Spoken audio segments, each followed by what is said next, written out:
Yeah, listen, well, Tom, thank you for coming to the BGC podcast. Definitely, it's a big pleasure to have you here.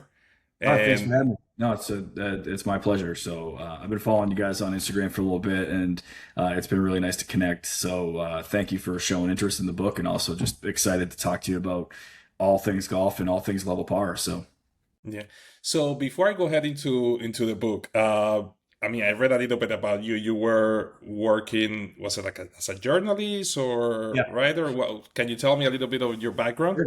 Yeah, absolutely. So for 7 years, I was a sports writer at the Boston Herald up here in the Boston area. I grew up in the South Shore of Massachusetts, so kind of lifelong Massachusetts native, but always had a dream to kind of be a sports writer, and pursued it after my first 4 years of college, and went back to school to go to Emerson College and just met a guy who knew a guy. And next thing you know, I was like working for the second biggest daily newspaper in Boston.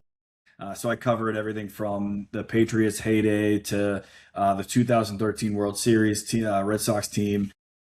I was at the Malcolm Butler interception game against Seattle. So I wrote a story about Malcolm Butler, but I also covered the golf scene. So I did all of our Massachusetts Golf Association events here in the greater Boston area. So the Mass Open, the Mass Am. When the Deutsche Bank used to come through, I would cover the Yeah. Deutsche Bank.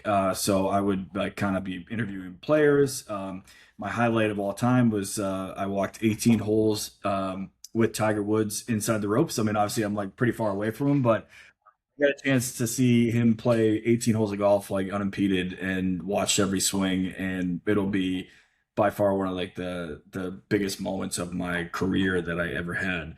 But I left there maybe like 8 years ago to kind of get into more of like marketing roles, and I just saw the landscape of the newspaper industry just wasn't great. I was losing opportunities, and so I was like, I need something a little more stable. And being a creative is kind of hard to make a living at. So uh, Yeah, that's always, yeah, it's tough. I mean, yeah. as you know, we're chatting about like your photography stuff and your videography stuff. It's like you want to go after something, but sometimes like you just get to a point where it's not sustainable anymore. And that is like what happened to me. So I left. I got into kind of like healthcare communications, like taught myself videography, but I always felt like I had a book inside me. And probably about 5 years ago, I started really thinking about what that might look like. And I started to kind of get back into the game of golf. I found an amazing golf teacher in Tom Kavicki here in Massachusetts. And I started to kind of think about this story. And I'm like, as I got better in life and as I got better in golf, I'm like, this is kind of like a book. And like, how do I put this together? And then I started kind of writing it. And here I am a couple years later with a published book. So how long have you been playing golf? My life, yeah, probably when I was You, 6 years old. Yeah, so a lot of what you read in the book is a lot of my life. But I think I was never like that great of a junior golfer. I was never like gonna get 11 handicap right now. I probably was as low as like a 7 at one point in my life. So I mean, I could get around. I can go break 80 if all the stars align. But my best round ever is 73. So like I mean, I did have like listen, that's some juice. Yeah, I had some juice, but like not to the level of what other players had. So yeah, I started playing when I was like 6 years old. Played junior golf, played high school golf, and then actually before I became a sports writer, I moved down to Florida to get in the PGM program at through TPC Tampa. So I was kind of mm-hmm. working in the industry. I was working outside operations. I was caddying a little bit, and then I was working in the golf shop at TPC. And then I just hit a wall in life, very much like Jake's character, and kind of just drank myself out of Florida. And it was one of those things where didn't really have any direction, didn't have like any like passion for golf anymore, and I ended up quitting golf for almost 10 years. The occasional round of golf here and there with my buddies, the occasional scramble I'd play in, but like my passion for it was gone basically up until COVID. And then that's where my journey back to golf and my journey with this book kind of started. So they were very much in parallel. And today, like loving every second of the game of golf. loving every second of like where this book is going, and hopefully the best rounds of my life are to come. So that's kind of the way I approach it. So I know I know this is a fiction book, but you said so. Is this what? I mean, what was the inspiration of the book based on some of your life events, or like Tom's, or if Yeah, I you? mean, I think a lot of it is like definitely a fictionalized version of my life for sure. Like I had to beef it up a little bit in places. I struggled with drugs and alcohol basically my entire life from when I was like 14 to maybe even a couple up until a couple of years ago. Never to the point where it's like I'm in need of like true help, but it was just like hindering my life. I'm not 100% sober now, but I'd probably have had 3 drinks in the entire year. So like that tells you like where my brain is at when it comes to how much it kind of runs my life and or doesn't at all anymore. But I wanted to write a character that was kind of going through struggle, some kind of struggle because I had been there. I'd been through some pretty dark days, it really takes a lot.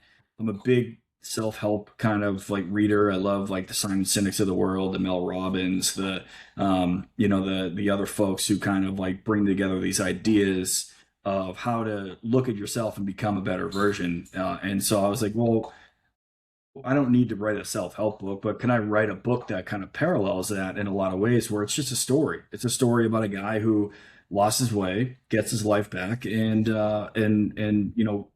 got to write what you know too. So every character on that in that book is based off somebody in my life. That caddy who had issues with his health is based on Mhm. my Jeff, who almost Jeff and Mark, my two of my friends, got into really really bad accidents and almost died. I also lost a couple friends to a drunk driving accident when they were 18 years old, and when I was 18 years old, and they were 18, 19. So. I saw a lot of loss. I saw a lot of like kind of death early in my life, and I just remember what it feels like. I'm a very deep feeler in a lot of ways. So I remember what those moments felt like, and I'm like, I feel like a lot of people go through stuff that this character went through, that I went through, and I'm hoping that they relate to it in some kind of way, and that's what the story um, is really all about. It's a super short, digestible book. That you can read in 1 or 2 sittings, but I really want it to have the impact that hopefully it brings. Yeah, no, absolutely. I mean, and that's exactly what I was going to say. It's an enjoyable book that, because it took me 3 days just because my kids kept interrupting me. Yeah, yeah. But it's a very enjoyable book, and like I said, it's such a nice story of perseverance and how life sometimes, just shows you the way, I think when without. exactly. Like it shows you the way, but like, are you aware enough to take that lane and go after it, right? Like, I mean, I think that there's so much in life where there is like these little hints of places where you should head, and sometimes you're smart enough to take that opportunity. Sometimes you're like not in a place where you can see the opportunity, and sometimes you just miss the opportunity. And I think that that's what Jake's story was all about. Is like he was just in a place where he was missing every opportunity that was probably right in front of him, but he just couldn't get his own way and couldn't get out of his own way. And my life was like that a lot of times, and I do feel like you know through good times and bad, I've tried to find the right paths in life, and it's something that you'll always kind of work towards. I'm 41, and I don't know if I'll ever figure it out, but like I think that that's the way that I want to go into a direction where I am feeling like at least I'm more confident in myself and confident in my ability to that I know I will get through hard times, and that's what Level Par is kind of. That's what it's about. Yeah, I mean, there's a point that one thing that stuck out with me was when, and I want people to read the book, but anyway, just just to put it out there, where Jake is, obviously he's in the hospital with Bree, and how he just realizes that Bree is putting everything aside and just saying, "Look, I trust you." Yeah, And that was which kind of is like smart. the point, yeah, with the point where he just decided, okay, you know what, like, hey, they're giving me this opportunity, they're putting so much trust in me, I need to do something about it, right? Yeah. And That's that's pretty much life. Like, yeah. many times, like it's like, other people, without telling you what to do, they simply are out there and showing you, and it's like, okay, you know what, I gotta come through for this person that's giving me a chance. That I mean, that's it's so interesting. You know what I love about this whole thing is like, and I had a really great conversation with my buddy Ozzy this morning, who just like really resonated with the book. Yeah, so there's a lot of things in it. There's a lot of, it's darker than I mean, maybe it was darker than you probably thought you were going to get into. I'm like, here's a golf book, and you're like, oh, sure, it's a golf book, but no, it really is like it's a dark story of a guy who like needs to go through the darkness to get to the light. But I love when people just like pick out anecdotes of what I wrote, and they're like, that's what stuck out to me there. And like, I just love having conversations about where some of the avenues of the story like really meant more to others than some of the others. And so thanks for pointing that one out, because like if you really think about that part of Jake's story, like he was not in a good position in Hmm. life still when he first got back to Massachusetts, and he's like, oh wow, now I'm really getting asked by somebody who doesn't trust me that I need to become a trustworthy person, and that's not something he ever was. So yeah, definitely a big step in Jake's character development was right around that time. Yeah, no, and listen, I think that the other thing that stuck to me, and this is about the whole book, it's how, uh, it, yes, like I say, it's golf, but if you take out the part that he plays golf, it's really, and you take out the part of, let's say, you replace the drug and the alcohol. Life is about challenges, Yeah. and we just kind of go through those motions. And sometimes, we have episodes such as the one where he threw up on the official, to from that to other episodes of a lot of happiness of playing very very good golf and everything. So it really resonated with me. Not, I never had an issue with it with alcohol or drugs, but I have struggled with other things in my life. Yeah, sure. And you go up and down, and you're able to come out of that, mainly because of other people that are there for you. Now, what is, I guess, I don't, you probably mentioned, but what is the biggest lesson of this journey of just writing a book? I mean, because this is your first book, correct? My first book, yeah. So, I mean, I had always, been a writer.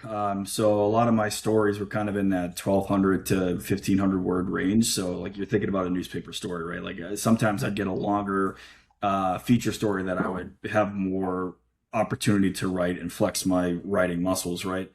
But, um, but yeah, no, it was a huge step, and I wasn't sure I could even do it. I mean, I think that is the the thing that I think you take out of it is that you're gonna not when you're doing something new, you're gonna feel like you can't do something. And if you just kind of break it down into more just sections of like things that I have to do. So the biggest thing that I did in my writing was I started writing by hand at first. So I almost treated it like a journal entry.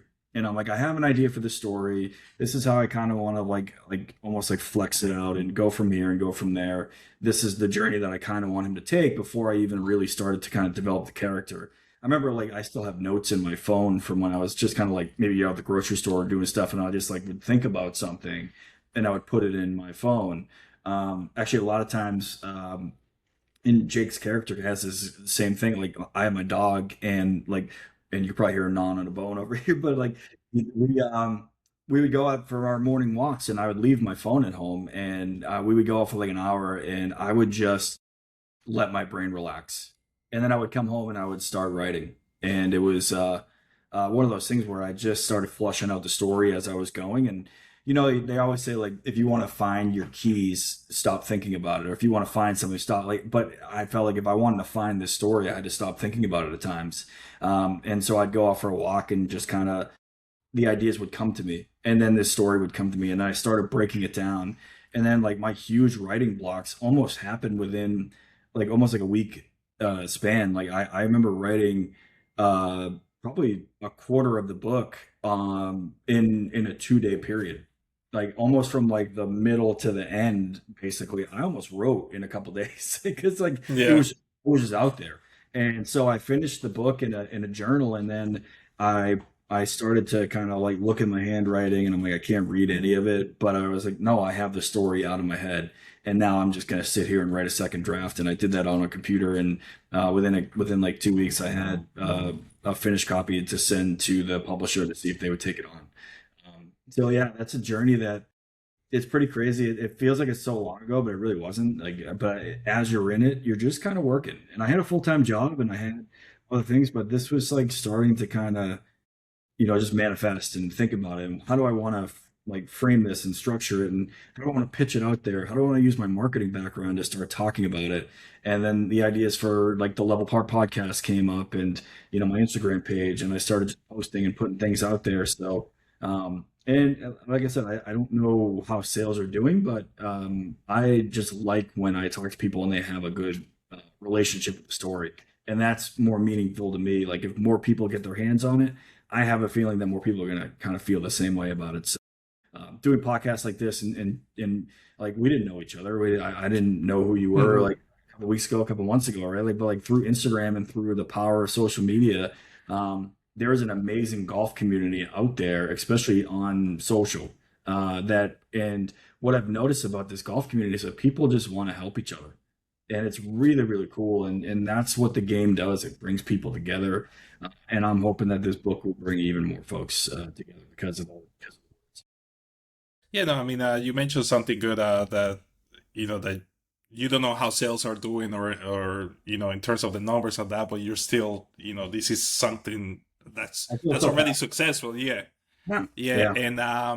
and me as a business owner, I've never wrote a book. I have last time I wrote an essay was in college, but that was a long time ago.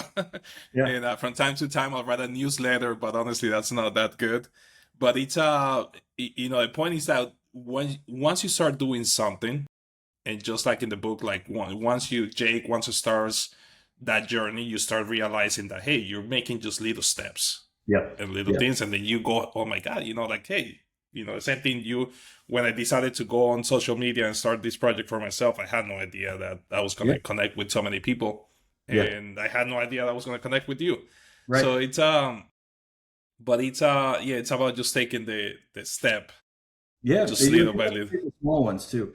Yeah. It's not like, you can have this idea in your head and then you're like, oh, this is how I want this to go. Right. Um, I don't know where Level Par is going to go. Like I have reached out to so many people, and for everybody like yourself who's reached out and said, yeah, send me a copy of the book, there's been 5 or 6 who've been like, never returned my message, or like done this or Hmm. that, which is totally fine. I mean, it's like, it is what it is. Right. But if I get enough people to kind of get out there and do things, like I am unemployed at the moment. I'm trying to push this thing forward. I have a videography business on the side, so like I'm gonna try and do some more writing because I have that capability to do it. Um, so like I'm in a position where it's like this is what I want to focus on. This is what I want to do, and I have a little bit of like I was pretty good with my cash over the last couple of years, where I'm like I have some runway, and like Hmm. I'm gonna go until I'm like okay, I should probably go get a job. Like this is where the railroad ends right here. But no, it's I think it's just one of the things that you have to go after it, and you have to be passionate about it. And I want to wake up every single day and work on this. So this is it's super fun. So how I mean, how did you go from being a writer, being a journalist, to doing video? How was that transition? Where Yeah, where so did I that went come to, from? yeah, I went to Emerson College up here, and so I did have like a little bit of a background. Like I learned some of the basics about videography. I did a little bit of that in college too. So we made like stupid videos, and like it was always something on my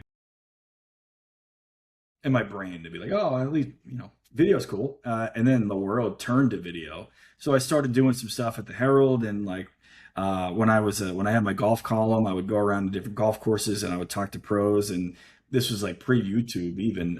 And so basically we were doing like a tip of the week and a hole of the week, and I was like interviewing with a flip camera. I was interviewing a pro, and they were like, "Oh, to hit out of a greenside bunker, this is how you want to do it." And I'm like, man, if I just started that like way sooner and kept up with it, I would have like started YouTube golf. It would have been cool. Yeah. And this was like wait, I don't even know if YouTube was like really in where it needed to, like where it was like heading. But I was starting to do those kind of things, and then I started to learn how to like frame like videos, and then I got into a couple jobs where like video was my thing, so I just kind of continued to teach myself. And then COVID, I bought a couple nicer cameras. And instead of just like turning on and pointing and clicking, I started to watch YouTube videos. I'm like, how do I make this thing look cool? Like, and then I met some folks along the way, and I started actually. You had mentioned you shot like shot weddings and things like that. I've done wedding videography. I've done small business stuff. I've done a little bit of everything, and I've tried to bring that into level par as I like think about podcasts and think about framing up my interviews and stuff as I do. Just kind of talking to the camera, Hmm. and I'm hoping that some people will notice, and then I'll maybe get some work out of it, and hopefully in the game of golf. So right now, who is your typical client? Do you work with like a specific industry Uh, or just come? yeah, no, not specific. I have a couple construction clients. Just like really small stuff, like just like making a couple bucks here and there, like nothing crazy, like Hmm. not even enough to get by, but Oh well, enough. I have to say I've seen your stuff and Yeah, it's really good. It's oh, I quite appreciate a that. Yeah, no, I mean, I'm yeah. more like I said, I will figure out if I can make this into something over in the next couple of months, and then I'm like doing the applying to jobs and things like that. But like there's something in me that's like you need to keep going level par. And not maybe because it's gonna like make me rich and famous, but because it's gonna bring everything out of me that I want. And I think I'm gonna create something out of it within myself that I'm gonna be proud of, and then I could say that I did. And then I'm like, I gave this thing hell when I gave it a shot. And if it doesn't work out, it doesn't work out. But if it does, I think I'll be better off for it. And I don't ever want to look at my life like 30 years down the road and realize like I didn't take the shot. And I think that's kind of what I wanted to get across and with Jake's story too is like you don't know, you have no idea if anything's going to work out. But if you could bring a better attitude and a more positive attitude, which is something I struggled with for a very long time, and still do at moments. It's like I've had my downs, and it's like, what if you instead of saying it's not going to work out, what if you just said, what if it does? And that's kind of the way that I've tried to approach life over the last couple months. Yeah, you know what? I don't know if you already watched it, but I just watched the documentary for Oh, sure. I haven't seen it Win yet. with the Mass. Yeah, yeah, Yeah, but there's a quote that he goes and says, "Look, I'd rather be a hopeless optimistic, something like that, where he rather be delusional about his chances yeah, than just yeah. not trying." Right. And that was like, okay, yes, I really feel that quote because Yeah, it's when you're in business or you're in golf in anything, you just have to like listen. Either you try or you just give up, right? yeah. And, Right. and I don't think anybody that has done anything good, No, went into the mindset of like, okay, you know what, I'm not gonna yeah, try because I don't think it's gonna work. yeah. There's a lot of people who are like, don't have a plan B because then you'll always like you'll resort to the plan B. I don't know if I believe in that because, at one point I thought I was going to be on ESPN and I wrote for ESPN Boston. I wrote for Runner's World magazine. I did a couple of pieces for them on their online. I wrote for Outside Magazine for their online, and then I wrote for the Boston Herald. So I've been published in all these different places, but I saw that the industry was like just. I also didn't love being a journalist. I liked being a storyteller. I didn't love sticking a microphone in somebody's face and asking them questions. When it came to like, why did you run the ball on fourth down instead of throw the ball? Right? Like, you know what I mean? Like, what do I know about football other than I love it and I studied it a little bit, but I didn't play it. I'm 5 foot, like a little under 5'10" and 185 pounds. Like, I'm not making it to the NFL, and why would I be able to tell Bill Belichick like what he can and can't do? And you know what I mean? But when it came to covering golf, I just felt very comfortable around it. Like I felt like, okay, I've been in the mind of somebody trying to play golf, and that's kind of what I wanted to do with Level Par. Is like, yes, it's a story about a guy who kind of gets his life back through hard work, perseverance, and all these things. But at the end of the day, he still has to hit four shots. And we've all been there, whether it's in a member guest or like, you're trying to break 80 for Hmm. the first time. Like you are thinking about everything else other than hitting that golf ball. And like Yeah. will come across your mind. And that's the way that, Jake's mind is kind of processing the moment that he's in. You start the book and he comes out of this zone. And then next thing you know, he's realizing where he is. He's four shots away from closing out a spot in the U.S. Open local qualifier. And I didn't want to go into like, at the U.S. Open. I didn't even want to go into the golf's longest day. I wanted to keep it on the hyper local level because as a reporter, I used to cover these things. I covered the lower level golf tournaments, and you're going to have stories like that every single year where there's a nobody who kind of maybe makes a run at something. Maybe they don't get to the U.S. Open, but they're going to compete in the local qualifier, and maybe they get to the next round. And you don't know what their story is. And so I hope that people read it. I hope that golfers read it. I hope that golfers that are trying to get into the qualifier or go to Monday qualifiers that they read it and they're like, you know what, this is parts of me are in this book, and parts of why I play this game is in these words, and that's what I hope that people kind of get out of it. Yeah, no, I mean, so many. I mean, in the news now, obviously, what happened with Tiger, and in the past few years with some golfers, it's very it clicks, right? Because a lot of people don't realize that I've had the fortune of meeting a few guys that haven't done. I mean, all these guys are great, but Yeah, some of them they just haven't made it to the big stage. But they're really really good, and you realize that it's just a struggle all the time. That you really have to just yeah, it's building a business, yeah. and you have to put yourself out there, and you're on your own. There's no paycheck. No, there's nobody else. Yeah. It's whatever you get. Yeah, well, it's also like a lot of people look at the PGA Tour and they're like, these guys are making an absurd amount of money. But go down to the lower levels of golf, and that is not the case. Like they're like you go down to the mini tours, you go down to even like the Corn Ferry, like the guys who are not the top level Corn Ferry players are not making a lot of money. And they're paying for caddies, they're paying for entries, they're paying for travel out of their own pocket, and they're not guaranteed a paycheck. They Hmm.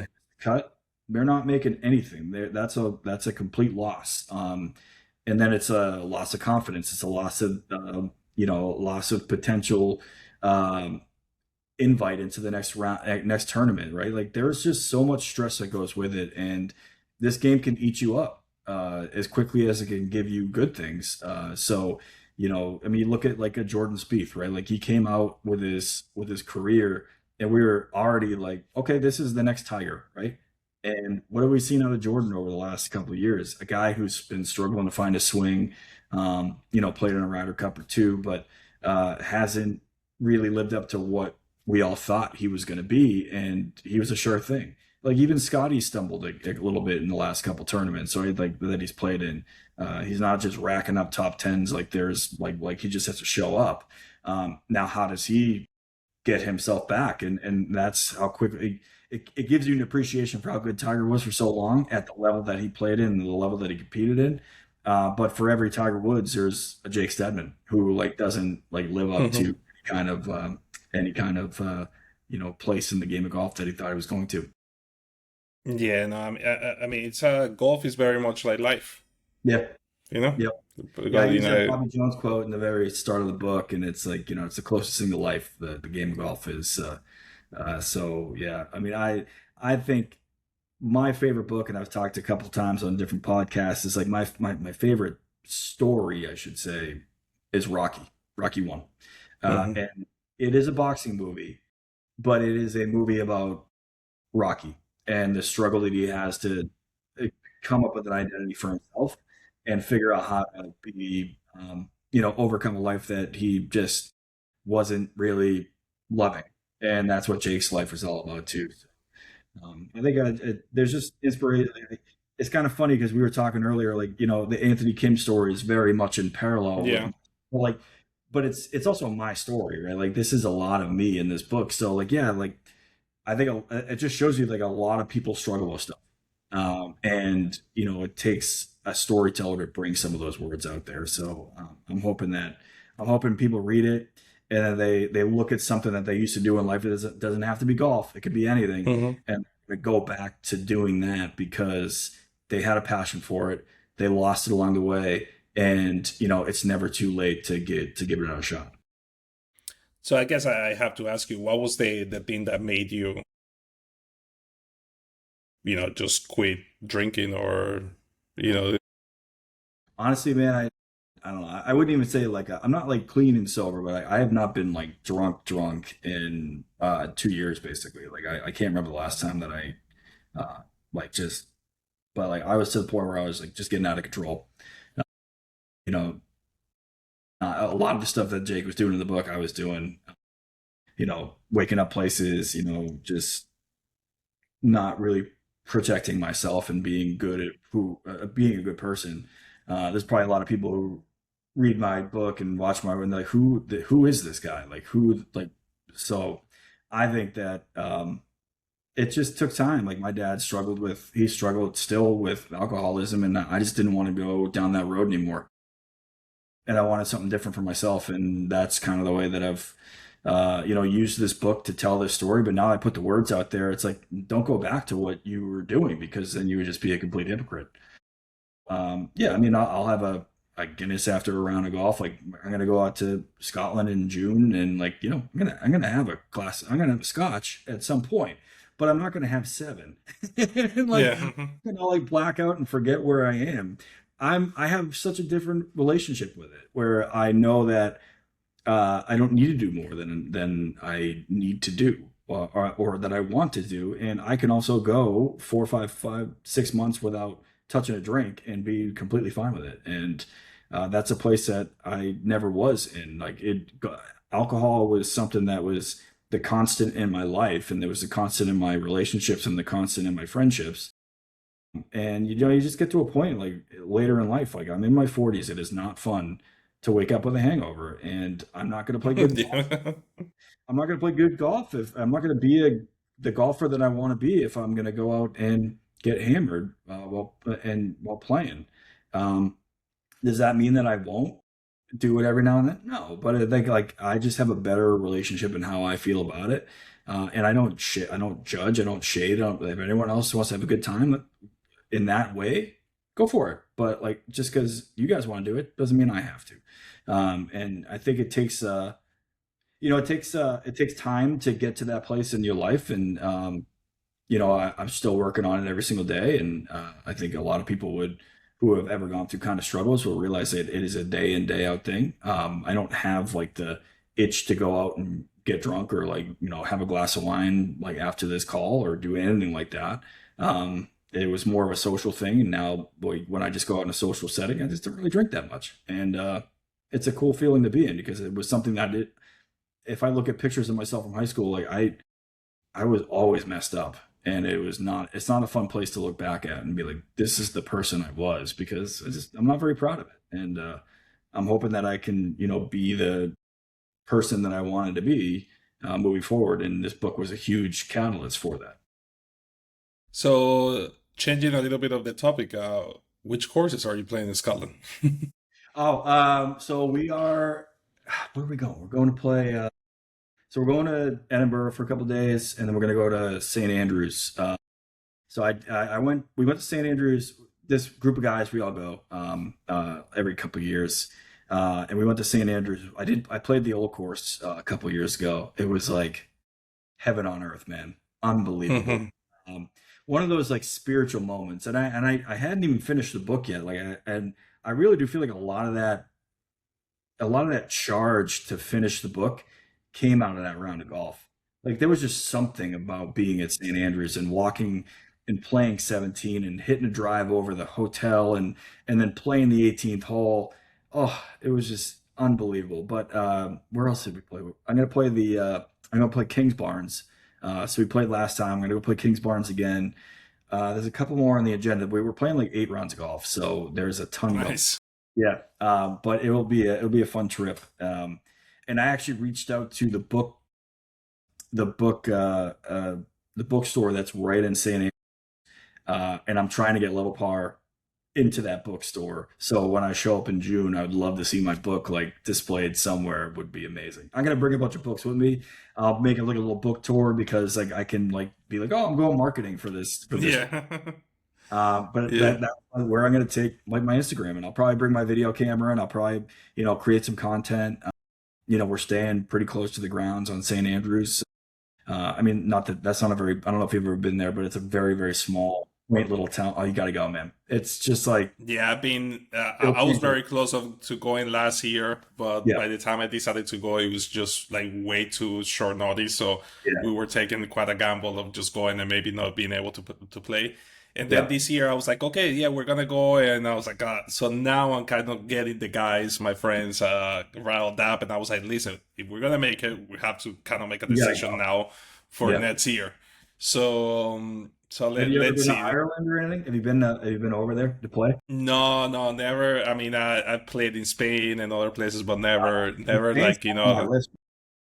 I've been actually practicing Spanish. I've been like trying to relearn Spanish so I could like go to Spain and speak the language. Yo practico mi español todos los días, but no bueno, no bueno. So I have, even though I have to tell you, I love when I play in Spain, yeah. but Spain is a so much better place just to relax and eat and have Oh, fun. I'm sure it is. Yeah, you have a glass Yeah, of wine. Yeah. Oh, believe me, like I yeah, enjoy my like when I leave the country, I can go have a good time. But like on my day, yeah, you know what? My idea of relaxing is not to sit around with a drink anymore. It is to yeah. create something or do something. But like when the time calls for it, you're sitting on the coast in Spain. Like there's probably a glass of red or something right in front of me. That would be great. But no, Spain has been high on my list to go play golf. But if you can get to Ireland and you can get to Scotland, I'm telling you, man, like that it'll be a trip that you'll remember the rest of your life. You'll be walking around some of these courses.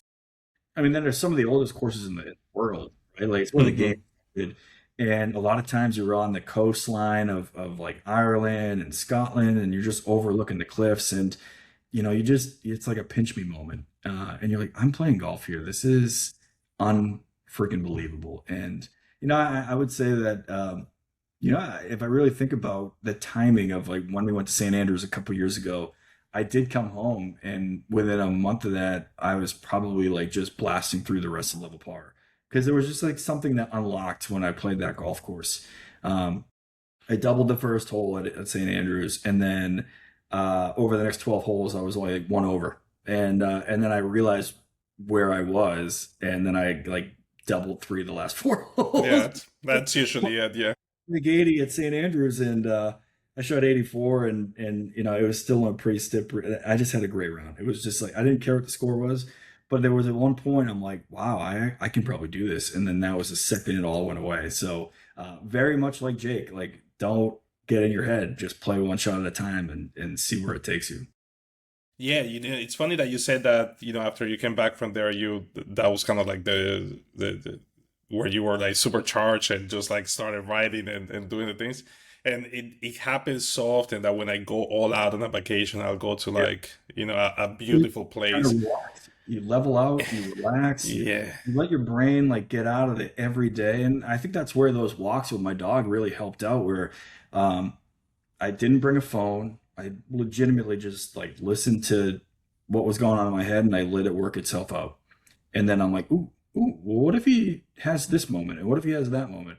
There was probably like 4 or 5 different endings, and I'm not going to give away the ending, and I hope nobody gives away the ending, but like I probably had like 4 or 5 different versions of that ending, and the one that I landed on, it was because I got to a good place in life, and like so I could think about what that might look like instead of like going down these other really weird rabbit holes like Fight Club style like endings that Yeah. I was like, oh boy, that's kind of weird. Like, where are you right now? Like, where's your brain? Like, how are you actually feeling? And like, and so, but yeah, no, I think, but you're right. Getting out of your norm, finding something that you're passionate about, and then relaxing and letting go is such a unique trait that we all need to kind of do more of.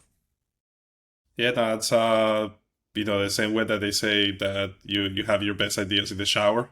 Yeah, exactly. It's Exactly. it's because you're not thinking about anything else. No, You're kind of just going through the emotions, and it's like, now it's oh all yeah.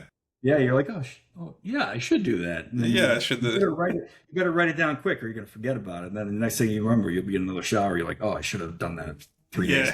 Yeah. um. So what's a good place to play in Massachusetts? Obviously, I mean, Yeah, besides have the you been up there? beautiful private, I've been up there, but not to play or anything. I've been up there Yeah, for actually, I did a couple of weddings near Boston yeah. back in the day, but I've never really been up there to play. So I'm like, so what would Well, be the public course like or the public. resort that's like okay, you know what? I'm driving through Massachusetts. I gotta go Yeah, and just play. I think from a historical standpoint, a public course that you want to check out is called George Wright. It's in the city of Boston. It's like one of two golf courses in the city limits. Um, but like, talk about just old school golf course, like beautiful. You're kind of weaving and you're like, I am like so close to Boston. This is crazy. Another really good golf course that's just outside the city. I'll give you three public ones because, like, you're right. A lot of our best golf courses here in Massachusetts are private. Um, Hmm. Probably very similar to like Jersey and New York, right? Like I think Yeah. uh, there's a lot of money in it, and there's a lot of like privacy, and there's a lot of exclusivity. And these golf courses are unbelievable, but it's very hard to get on them. But there, Granite Links in Quincy, Massachusetts, is another great one. They have three nines, so they have 27 holes. It's you over basically you can see the skyline from the top of the links. It's built out of the Quincy quarries. It's probably like 15 years old at this point, maybe closer to 20. Oh, nice. But yeah, it's a cool track, and they just have a very awesome nightlife after it. Like everybody comes from all over the place. They have a couple bars outside right on the practice facility, and like you finish up and they have a band playing. It's just a cool spot, and like so good food, all that. Like so if you're gonna come up here, so Granite Lakes, George Wright in the city, and then I live down like towards the Cape, so you could go to the Cape Cod and you can have a blast. Like I could give you all the courses, and you could have a great Cape weekend or week or whatever you want to do. But there's also Pine Hills here in Plymouth, which is an awesome track. I'm actually playing on Saturday. It's two 18s. It's a public course, a little pricey. It gets like in mid-season, it gets to like 150, 160. But you are getting great conditions and you're getting two awesome golf courses and it's public. So you can get out and play. I would say those three are really, really good. There's a lot out in Western Mass that I haven't really explored all that much. But for me, I'm going to go in those three because they're right pretty close to my house. So how's the game looking now? I see you posting some Yeah, I videos of mean, working on the swing.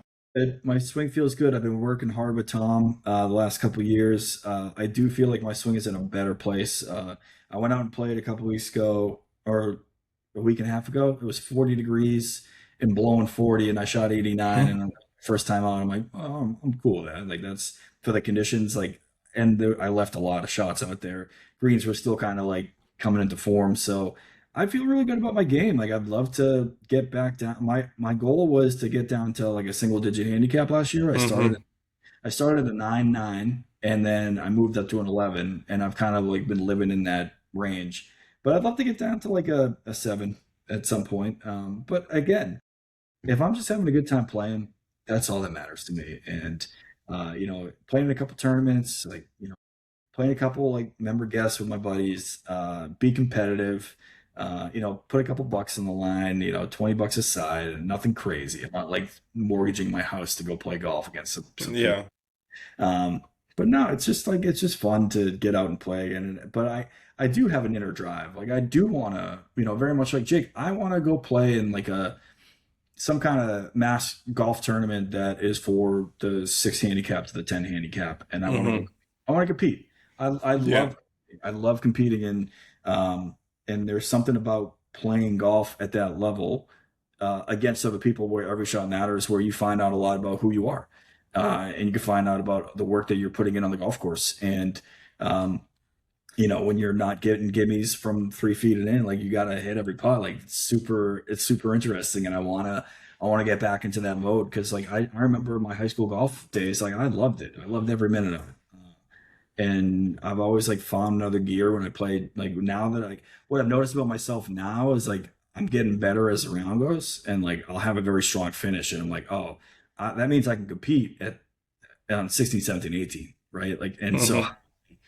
how do I use that fuel to know that I have that juice and I have that gear, and I want to be able to find consistency with my golf game. And I feel like I've gained speed this year. I think I hit a couple 280 drives. Like I'm pretty happy like with where that's at. And yeah, so it's It's a I don't know never ending. I don't know where it's gonna go, but it's gonna go somewhere. I'm hoping it I goes. can tell you, I think you said the right thing where it's like, oh, you're just having fun. Because I myself, 2 years ago, I got down to my lowest, which was a six, Yep. and then I got myself all hyped up, and I was like, you know what, I'm gonna go ahead and try for the, thinking, obviously knowing that I'm not gonna qualify, but I was like, let me just go ahead and play for shits and giggles, just try in the mid-am qualifier for New Jersey. I totally screwed up. I topped the ball on the first hole with a It's couple of friends in the back. I made a mess, finished dead DFL completely, and it was. But you know what? you did I've it. been each. Yeah, no, no. I posted the number. I posted a 90, but I Yep. was like, I had to do it. But it's yeah, definitely, it's the competitive. Yeah. It just like you just want it. I Did used you to learn play soccer. Yeah, something, right? Did you learn something about your game? Like then you're like, okay, this is what I need to. My body, like maybe I was tense in one, like, or maybe I didn't sleep well the night before. Or maybe I didn't. Maybe I ate something that morning that like just made my stomach not feel great, or like, and like there was something off with myself because you know what kind of level of golfer that you are, but like something was there. And that's the inner turmoil of competitive golf.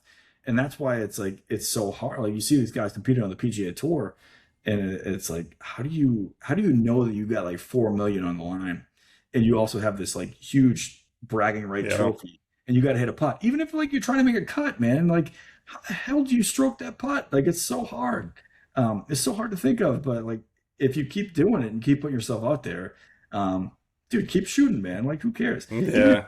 Even if you finish DFL, you did better than the guy who didn't show up. Yeah, I mean, I always look at things like business. I mean, I tell people I don't have experience in a lot of things, but I will have experience of just failing in a lot of businesses and just also succeeding in a couple ones. So, I practice that with sports. I used to play soccer and played a lot, and I Yep. was decent back then. But yeah, you just gotta show up. Like, if you don't show up, you just don't know what's gonna happen. And just like just like podcasting or video or anything, you just kind of like the more things, the more you do it, the more you learn. Yeah, some people go faster than others, but you just got to keep on doing it in order to learn. So And that's the beauty of this game. um Like, I mean, I think you and I are about the same age. Like, we're gonna be able to play this thing mhm. for a very long time. You just keep your health right. You keep your passion for it. And like, I want to be playing golf until I'm ready to go. Like, that's Well, the I way. mean, you definitely look a lot fitter than I am because I'm a I little know. So, overweight. you have and kids. You have I kids, dude. You got kids. You got people to take care of. I got a dog, and I go for walks. And that's the excuse I give, but no. Yeah, but yeah, you're it's also a a handicap than me. So no, I hope we could play golf someday. Like I said, Jersey's not that far a ride, so I would love to yeah, come. absolutely. Yeah, check out the course, bring some books, and we'll just figure that out. Cool. And as we're ending it, what is next for level par? Like, what do you have in mind? I think it's really just beating the drum that the book is out there. There's so much work to be done on just getting this story out there. Like I haven't really thought about what another book might look like. I don't know if there is another book in me. I know that this one took a lot out of me, um, but I am passionate about this story. I'm passionate about the fact that I might be able to build a career around this. And I like I said, I told you I always dreamed that I would be on like ESPN, like writing stories and covering things. And now it's like, well, I can create that dream through Level Par. I can meet people, I can interview them just like we're doing right now. Uh, Hmm. I can find stories to tell, and I can tell them in my platform. And then maybe somebody will pick that up someday. I don't know. Or maybe I'll get noticed enough to where someone's like, hey, from the Golf Channel or whatever, they're like, hey, that guy's got some good ideas and good creativity. Like, let's bring him on. And he's an author, he's a writer, he's this and that. Or maybe I could do some speaking and like go around to like PGM programs or high school students or college students and just talk about what Jake's story is and why it's a reality, and why they need to make sure that they're taking care of their mind, taking care of their body, and understanding that we are playing a game. It's a very important game for a lot of people. It can lead you to good business opportunities. It can lead you to playing. But at the end of the day, like you got to have perspective in life, and you got to have a North Star and a goal. And I hope Level Par can like help people hone in on what that is. And if I could meet people where they're at and learn their story, tell their story, but also share mine, that would be, I think that would be a pretty amazing life. So, I mean, well, listen, thank you so much for taking the time. This was a lot of fun. Uh, Definitely between your dog playing with the bone and my kids upstairs Yeah, that's screaming. all. Yeah, we're good. We have a pretty good background music. We persevered through all the things, so it's all good, man. No, I would love to do this in person someday, and I think it would be great to play around a golf. And if you ever come up to Massachusetts, they get a place to play, and just please let me know. I'd love to get around. Well, listen, thank you so much, man. Awesome, man. Cool. Thank you. I see you.